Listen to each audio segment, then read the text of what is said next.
The Queen of Swords is a mature and intelligent mother character, of whom we can really imagine doling out advice to her daughter, the Princess of Swords. The Rider-Waite version of this card shows a more traditional looking queen, although interestingly enough her sword is pointed upwards, which is the opposite to what we see here on the Thoth cards. However, she does have upon her throne here a symbol of a cherub, of which is a recurring symbol that we will come back to shortly. First and foremost, she is a mother character, and you can imagine her advice to the princess strengthening her will and resolve. This is because this queen, as the queens are the watery aspect, and so she's the airy part of water. That's quite interesting because they can strengthen each other. If air blew across the sea, it would create stronger waves, and if water became mixed with the air coming down to our world, we might get rain, for example, or hail, or something like that. And so they're neutral to each other, and yet they can actually strengthen each other when the conditions are correct. That idea of her as a mother, of course, is going to be central to this entire card, and so clearly on the Tree of Life, as a queen, she's centred in Binah, and this is the Great Mother, the womb of creation, which receives that masculine force of Shokmar and turns it into form and creates it into form. However, Binah is importantly here ruled by Saturn, and of course Saturn talks about time and death and the impermanence of the physical world of which is given birth to, and so we do see that on this card, that she gives birth to form and creation, and yet she's not above destroying it and taking it away as well if it no longer serves a purpose. She is, however, a very strong card. You can see that her upper body is depicted as naked and the lower body is clothed. This shows her vulnerability, and also that she's not afraid to show that vulnerability. So she's not wearing any type of armour or a regal dress or anything. She's actually just showing her physical self, her physical frame, for what it is. She knows who she is, and she can also see that in everybody else around her, so she's not hiding anything. She's just saying, this is who I am, and showing myself in this way makes me vulnerable, but I accept that, and I'm not afraid to show the reality of myself to the world. The lower half of her, of course, is clothed. She's wearing this quite graceful looking sarong or skirt, and this is quite a flowing garment, as they are in reality, and so this shows that she basically can go with the flow of the world around her. Crowley describes this in the Book of Thoth as her having graceful movements, and her ability in dancing and balancing would be exceptional, and so it's quite a wonderful image that we can depict her perhaps dancing, and this skirt waving around to the movements of her body and the movements of the music, showing that she goes with the flow of the world and the rhythm of all of life of which goes on around her. She doesn't get stuck on one particular note, but goes through with the entirety of things and just lets them flow, which is what, of course, we should all be aiming for in some regards, and what the Swords cards have been perhaps building up to. There's all this conflict which can hold one back, and here we see finally one of whom is able to go with the flow.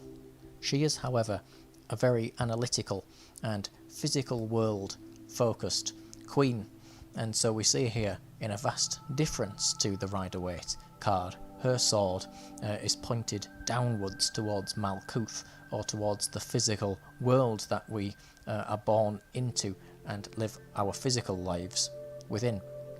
And this represents her analytical mind, and it shows that she, as she goes with that flow, lives in the moment.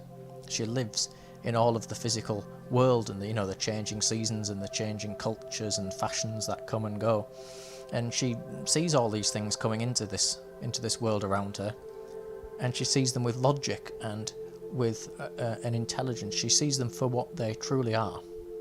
And for that reason, this sword represents her as a queen of great clarity. She's not clouded by too much sentimentality or a particular creed or school of which makes her see things in a certain way.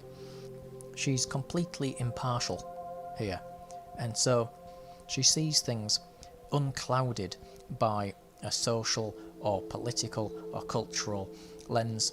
She just sees them for what they are, and so she can be very intellectual in that regard. And this is why she holds in her left hand, of which is that hand, of course, connected with the left hemisphere and that intellectual and analytical way of thought, a severed head, of which it can also be seen as a mask as well, if we don't want to look at it particularly gruesomely.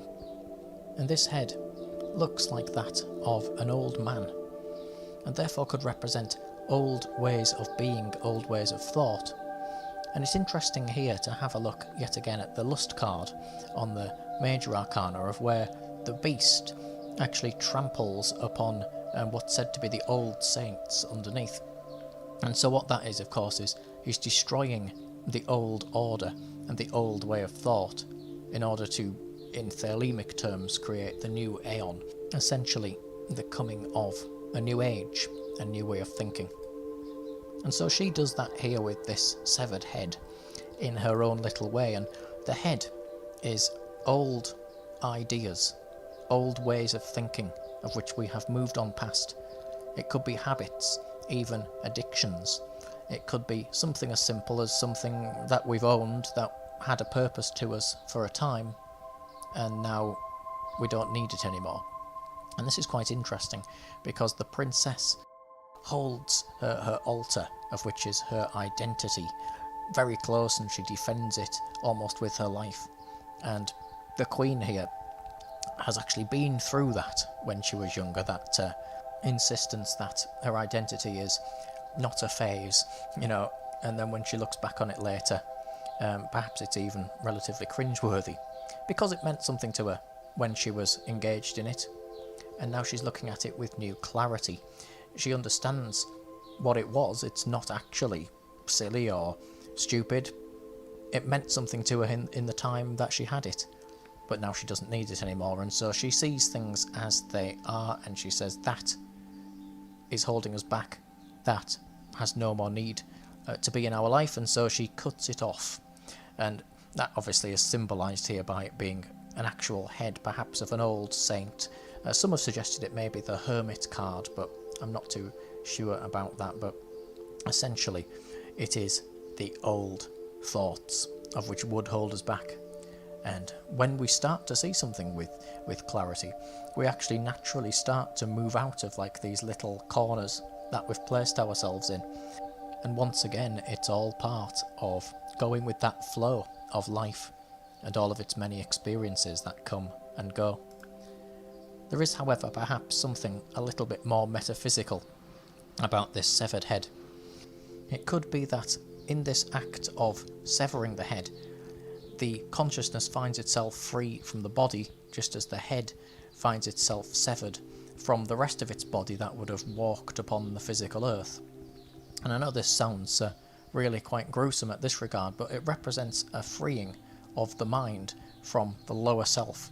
And so it's a metaphorical symbol of the pure mind, uncontaminated by those things of the world. And one of the things that people actually experience with things like the near-death experience is when they find themselves free from that body, they actually see things with a great clarity, and they see things they describe as more real than real and that type of thing, because all of a sudden their conscious expression of everything is free from, those creeds and schools and religions and cultures and families of which made them think in certain ways. And she is carrying this head and this awareness or consciousness up towards her throne with her, and her throne is made out of clouds, of which represent, of course, air. And clouds can form into shapes by the passage of air, and we can see things in them for a temporary time, and then they fade away. And so it shows that that world of form really comes and goes and returns us yet again to that going with the flow of the changing forms and patterns of the earth. It also represents that her way of speaking to us and getting through to us is through pure intellectual thought, because the air is the power of the mind and the power, if you like, of speech and the way of which we actually communicate with each other through our physical bodies. She doesn't go for the emotion, and she doesn't go for, like the fire and flame and all that like we saw with the wands. Instead, as she speaks to us intellectually. And by doing that, she brings a clarity of understanding to the things around us. And so that's why the sky in the card is very clear. It's showing the clearness of thought, and that her crown is made again out of these crystalline structures which represent the physical world. And yet here they are very clear and clean. And so it shows again that she's showing us the physical things around us, uncontaminated by the things of which make them take on personas of where they may appear to be something they are not.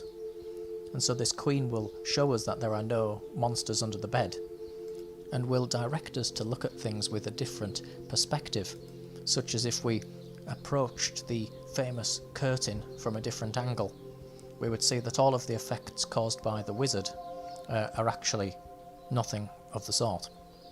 And so this is why we see the character of the cherub on top of her crown, and actually central in the middle of her actual character design. And so the cherub here represents that purity of thought. And of course it's a baby, it's a young child, and so it can mean looking at things, with the perspective of fresh, new and innocent eyes type of thing.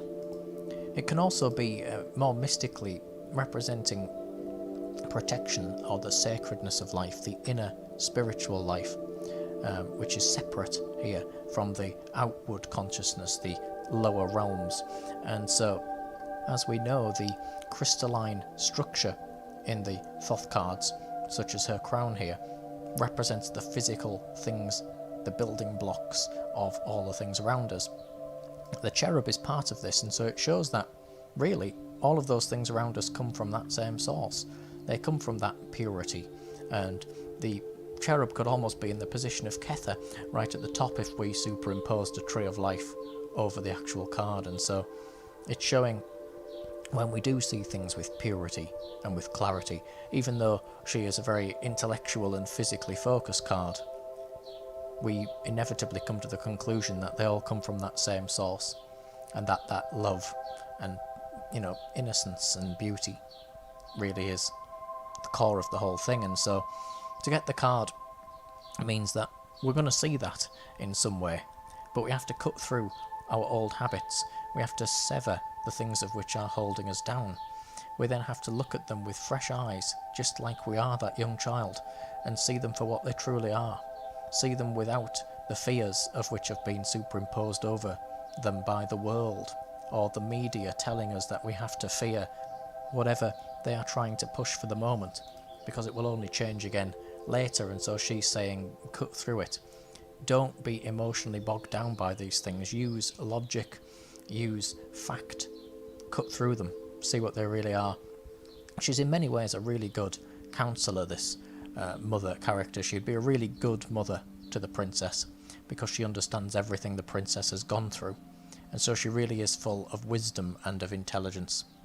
She has worn many different masks throughout her time, and so she understands that we only wear them for a time, and then when we take them off we are liberated, we have learned lessons from them, and we move on, seeing things with the eyes of the young child reborn into a new world of our creation.